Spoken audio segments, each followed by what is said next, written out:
The deer is still there. That is the first thing wrong. She is a mature doe, 200 pounds dressed, and she is lying in the creek flat with her neck broken and her side opened from shoulder to hip. Opened cleanly, not torn.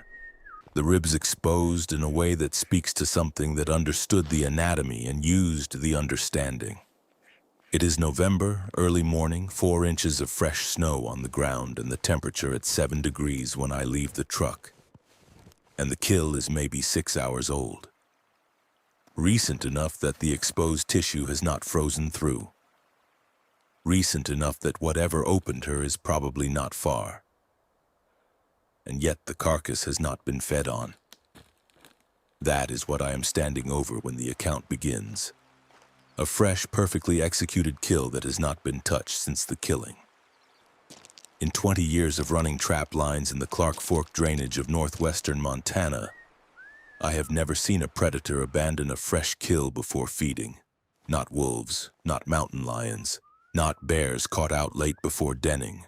You do not make a kill and leave it. Not unless something made you leave. I know what made kills in this drainage. I have run lines from the Canadian border south through the Kootenai timber to the river flat for 2 decades, and I know the sign of every predator that works this ground. I am going to tell you what I found at that kill site, and I am going to tell you what I concluded from what I found, and I am going to tell you what I found on the walk back to the truck that changed the conclusion from an assessment into a certainty I have carried without filing for 3 years. My name, I am not going to give. My location you have in rough terms. The Clark Fork drainage, northwestern Montana, the country between the Cabinet Mountains and the Idaho line. Close enough to understand the terrain, specific enough to know that this is remote ground, lightly traveled. The kind of country where the things that live in it have been living in it for a long time without significant human pressure. I have a state fur buyer's license and a trapper's education certification and 20 years of documented harvest records. I am not someone who misidentifies sign. That is the credential I am offering. Take it or leave it. Back to the kill. Before I describe what I found, I want to describe how I found it. Because the methodology matters for the credibility of the conclusion. When I arrive at a scene, a kill, a set disturbance, an unusual track, I work outward in expanding arcs from the center, reading from the closest evidence to the farthest, building the picture from the inside out rather than approaching with a conclusion already formed. This is how my father taught me, and it is correct methodology for a reason. Approaching with a conclusion causes you to see the evidence that supports the conclusion and overlook the evidence that complicates it. 20 years of trap line work has reinforced this habit because the trap line does not tolerate conclusions that are not warranted by the evidence. A misread kill costs you sets in the wrong location. A misread track costs you weeks of line time. The methodology is not academic. It is practical and it has consequences. I read the kill site in the Clark Fork Flat by that methodology, moving outward in arcs from the carcass, noting each element before moving to the next, building the picture in the order the evidence presented itself.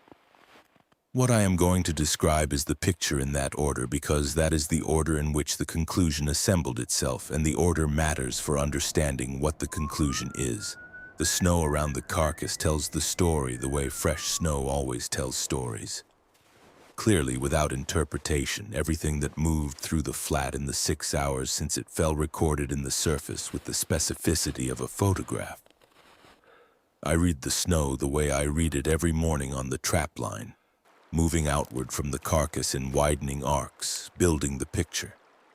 The doe was taken in the creek flat at the edge of the willows. She was moving east toward the timber when she was caught. The running tracks visible in the snow for 30 feet before the point of contact, the stride lengthening and then stopping, the ground disturbed at the contact point in the specific churned pattern of a struggle that was brief. The neck break was the kill. Clean, deliberate, applied with force sufficient to snap a 200-pound deer's cervical vertebrae without the extended struggle that wolf kills produce. Whatever killed her was strong enough and fast enough to close on a running deer and apply precise force in a single engagement. That profile, speed, strength, precise application of force, is consistent with mountain lion. It is also consistent with other things. Then I found the first of the other tracks, not the killer's track, a different track, and this is where the picture started building in a direction I was not expecting. 10 feet from the carcass, in the snow alongside the willows, a bipedal track. Large. The foot was plantigrade. Full heel and sole contact, and the impression was deep. The kind of depth that speaks to significant mass on a foot considerably larger than a human foot. I measured it against my own boot, size 12, and the track was longer by approximately 4 inches and wider by approximately 2. I noted it. I moved on, still reading the scene outward. I found 5 more bipedal tracks in the snow around the carcass within a 15-foot radius, different sizes. 2 sets that were clearly larger than the first, and 1 set that was smaller, the smallest still larger than my own boot by a meaningful margin. Multiple individuals. The tracks were oriented toward the carcass, approaching from the northwest, from the direction of the timber above the creek flat. They had come to the kill. They had stood around it. The milling pattern in the snow was clear, the tracks overlapping in the flat space around the doe's body. The snow disturbed in the way snow disturbs when several large things stand in one place and shift their weight. And then they had left. I spent time on the approach tracks before I moved to the departure tracks. Because the approach tells you about the arrival conditions, the speed, the awareness, the intent. The approach tracks were at a walking pace, the stride consistent, the depth consistent with unhurried movement. They had come to the kill without urgency, which means they had known about it before they arrived or had detected it at close range and approached deliberately rather than at a run. The smallest set in the group had a slightly different gait pattern from the others. A slight outward rotation on the right foot that I noted because individual gait patterns are how you distinguish animals across multiple encounters. I have that notation in the field book alongside the measurements. The departure tracks headed northwest, back toward the timber, at a pace I could read from the stride and the depth. Running, not a trot, not a loping departure. The stride length extended significantly from the approach stride.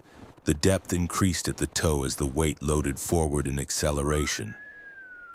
The impressions carrying the specific forward pitch that means something large was moving at speed without regard for noise or footing. They had come to the kill at a walk and left at a run. And the transition from standing to running had been abrupt. The milling tracks showed no gradual departure, no cautious backing away. The standing impressions and then the running impressions, almost no transition between them. Whatever arrived had arrived suddenly or had made itself known suddenly, and the response had been immediate. They had come to the kill, stood over it briefly, and run back into the timber. All of them, together, leaving a fresh 200-pound deer carcass fully intact in the snow. A pack that abandons a fresh kill and runs does so because something arrived that outranked them. That is the only reason. That is the only reason that has ever been the reason in every predator ecology I have studied, and every situation I have observed in 20 years of working this drainage. Wolves abandon kills to bears. Mountain lions abandon kills to wolves in sufficient numbers. The hierarchy of abandonment is the hierarchy of dominance, and what the snow at that kill site was telling me was that something had arrived while the pack was at the carcass, and the pack had assessed it and run, not retreated, not moved off cautiously. Run. In the established predator hierarchy of the Clark Fork drainage, the only animal that displaces a group of large predators from a fresh kill without a fight is a grizzly bear of sufficient size and reputation. I know grizzly sign as well as I know any sign on this ground. I have documented 37 individual grizzlies on my line over 20 years, aged them by track, sexed them by track, identified repeat individuals by the specific quirks of their gait and the pattern of their territory use. I can identify 4 of them by name, the names being private shorthand from my own field notes. The boar I call the bishop, who works the upper drainage in spring and drops to the river flat by September. A sow I have been watching for 11 years who dens in a slide area above the 3rd set. 2 subadults who came into the territory 3 years ago and whose ranges are still settling. I know what a grizzly does to a kill site. I know what a grizzly's approach tracks look like in fresh snow and what its departure tracks look like after feeding and what the disturbed snow around a grizzly-claimed carcass looks like when other animals have been displaced. I have read that scene multiple times. What I found at the kill site in the Clark Fork Flat was not grizzly sign. The claw marks were on a lodgepole pine at the timber edge 30 feet from the carcass. A lodgepole pine at that location is approximately 18 inches in diameter, and the claw marks ran vertically up the trunk in 4 parallel channels from approximately 4 feet off the ground to approximately 12 feet off the ground. 8 feet of vertical claw drag on a tree trunk. I have seen grizzly marking trees many times. A large boar grizzly will rear against a tree and rake downward, leaving marks that typically run from about 7 feet to ground level. The bear marking from its full standing height downward. What I was looking at ran upward from 4 feet to 12 feet as if whatever made it had raked upward rather than down or had been standing with its hands at 4 feet and reaching to 12. A grizzly that could reach 12 feet on a lodgepole while raking upward would be a grizzly of a size that does not exist in Montana or anywhere else in the documented range. The channel width was wrong for bear too. A grizzly's front claws are spaced at approximately 4 inches across all 5 digits on a mature boar. 4 parallel channels, outermost edge to outermost edge on the lodgepole pine. 9 inches. Consistent with a 4-fingered hand or a 5-fingered hand where the outermost digits were carrying most of the force. Not consistent with any bear in the documented range. Not consistent with any known North American predator. I stood at that tree for a while. 20 years of trapline work teaches you to read sign the way reading teaches you to understand words. Automatically the categories assembling before you consciously choose them. The picture forming from the pieces before you have decided to form it. I was reading the sign on that lodgepole pine, and the picture was forming, and I was aware that the picture was forming, and I was also aware that the picture did not correspond to any entry in the taxonomy I had been using for 20 years. To make sense of what moved through this drainage, I went back through the other evidence in my head, the fresh kill not fed on, the pack of bipedal animals that had approached and run, the milling tracks around the carcass, the running departure, the tree marks at 12 feet with a 9-inch channel spread. The picture the evidence was producing was not a picture I had a frame for. My father taught me to trap. He ran lines in this same country from the early 60s until he sold the rights in 1987. And he taught me to read sign the way he had learned it. From the ground up, species by species, building the reference library that you carry in your head and consult automatically when you kneel over a track in the mud. He was thorough and he was careful, and he had 30 years of the Clark Fork drainage in his hands and eyes when he taught me. I spent 4 seasons running his line as his apprentice before I took over, and in those 4 seasons I cannot recall a single piece of sign that he could not identify and place and contextualize within the system he had built of the country. He was the best reader of ground I have known. There is a specific quality of understanding that arrives when you recognize that the lesson was complete and still insufficient. not a failure of the teaching. A gap in the available knowledge that the teacher did not know was there and therefore could not pass along. My father knew this country as well as any person has known it in the period of its documented settlement. Whatever made the marks on that lodgepole was in this country during his years on the line. 30 years of it running the same creek bottom I was standing in. He did not give it to me because I do not think he knew it was there, or because he knew something was there and had made the same calculation I was making at that tree, and had decided the same thing about what to do with it. I will not know which of those is true. He has been dead for 6 years, and I did not ask him the right questions when I had the chance. The bipedal tracks departing the carcass at a run had gone northwest into the timber. The lodgepole with the claw marks was at the timber edge, 30 feet from the body. Between the carcass and the tree and the snow, one additional track set, different from the departure tracks of the pack, different from the kill tracks of whatever took the doe. A larger track, single-line bipedal approaching the carcass from the timber edge in a straight line, not the milling pattern of an animal investigating a novel find, a straight approach, the stride measured and even the depth substantial. Heavier than the pack animals, considerably heavier, the snow compacted rather than displaced at the edges of the impressions the way very heavy animals compact rather than displace. It had stopped at the carcass. 2 standing impressions side by side, the weight distributed evenly at rest. I measured them, 17 inches in length, 10 inches across at the ball of the foot.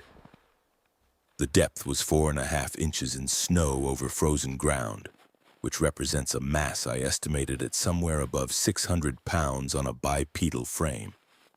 A 600-pound bipedal animal has a height implication I ran through while I was crouched over those impressions, and the implication was consistent with what the tree marks were suggesting.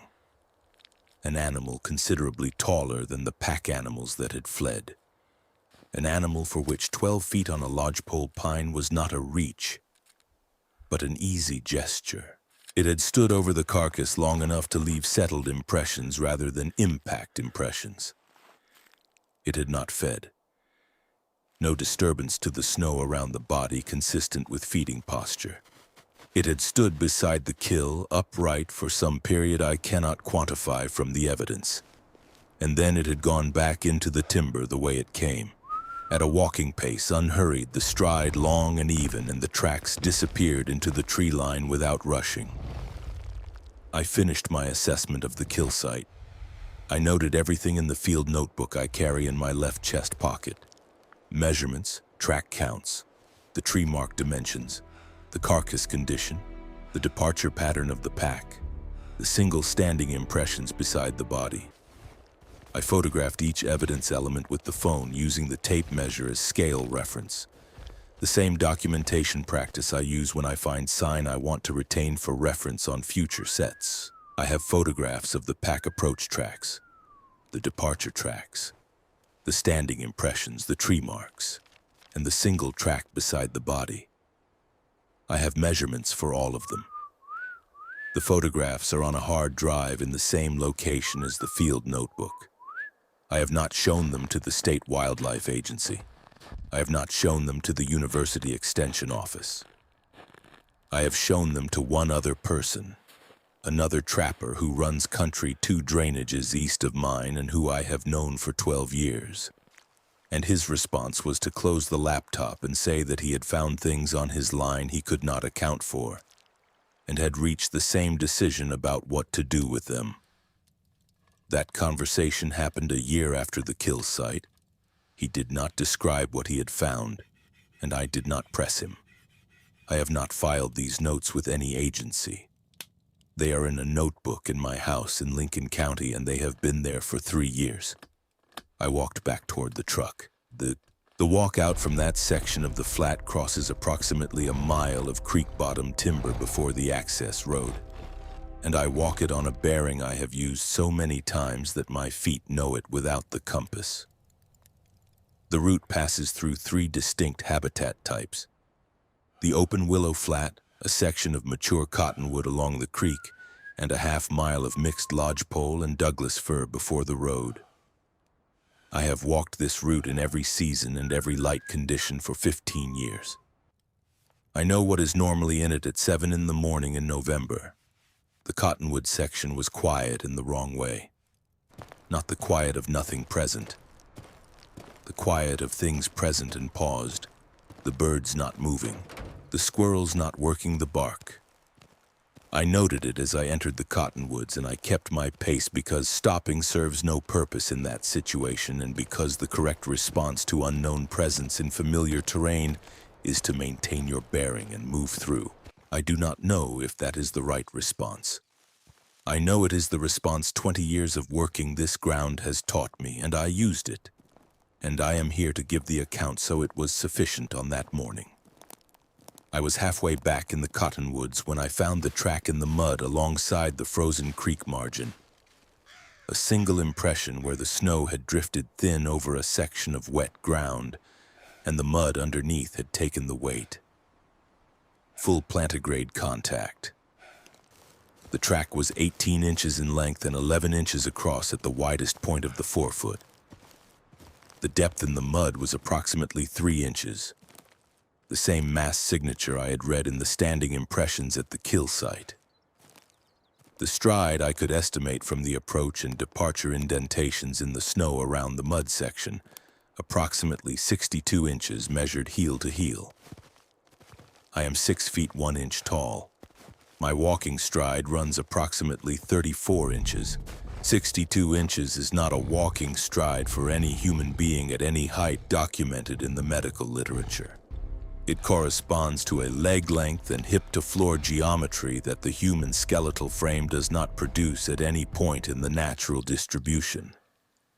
The track was from the same animal that had stood beside the carcass.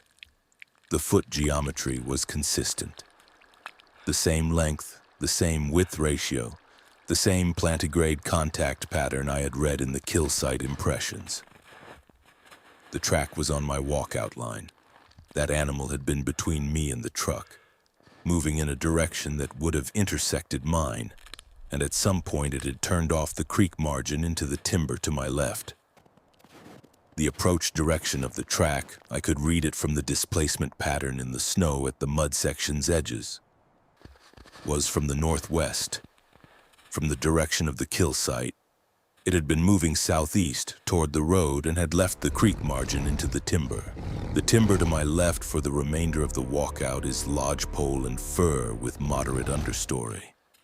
Sufficient cover for anything to stand in and not be seen from the creek margin at 20 feet. I did not look into that timber. I am noting that as a fact, not as a judgment.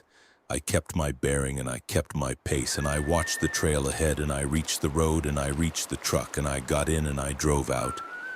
I stood over that track with the tape in my hand for a while. The timber around me was quiet in the specific way timber is quiet when the animals in it have paused. The creek was moving under its ice.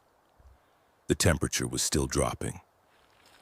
I thought about the complete picture as I understood it. Something large, bipedal, and outside the documented range of any known North American predator had arrived at a kill site in the Clark Fork Flat, had displaced a group of large bipedal predators from a fresh carcass without apparent physical confrontation, had stood over the carcass alone, and had then departed on a line that intersected my own walkout route.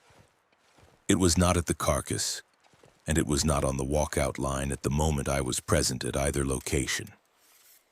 It was somewhere in the timber between those 2 points, moving at its own pace, and I was moving through the same terrain. I finished the walkout. I drove the road back to town.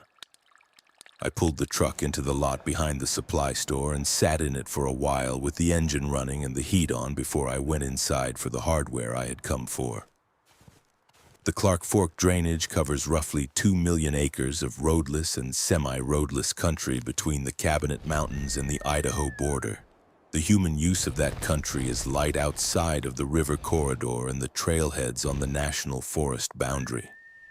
Most of the time, is occupied only by the animals that live in it, and the occasional trapper or hunter or backcountry traveler who moves through it on their own schedule.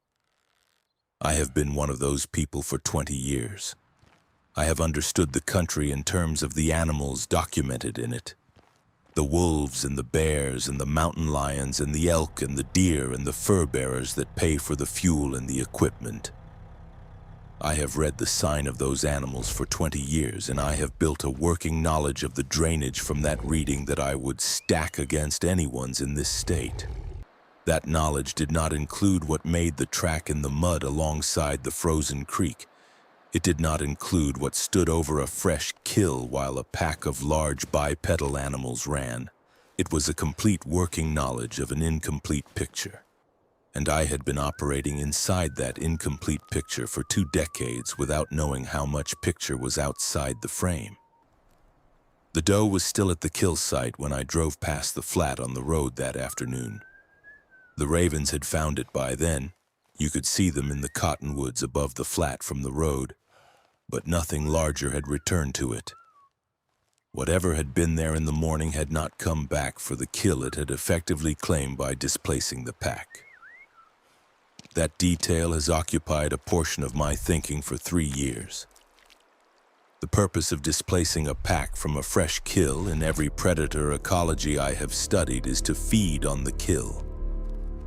If the displacing animal did not return to feed, the displacement was not about food, it was about something else. Territory, assertion, information gathering, something I do not have a category for. A 200-pound doe left in a creek flat in November, neck broken, opened and abandoned by the animal that opened her. Then claimed and also abandoned by whatever displaced the claimants.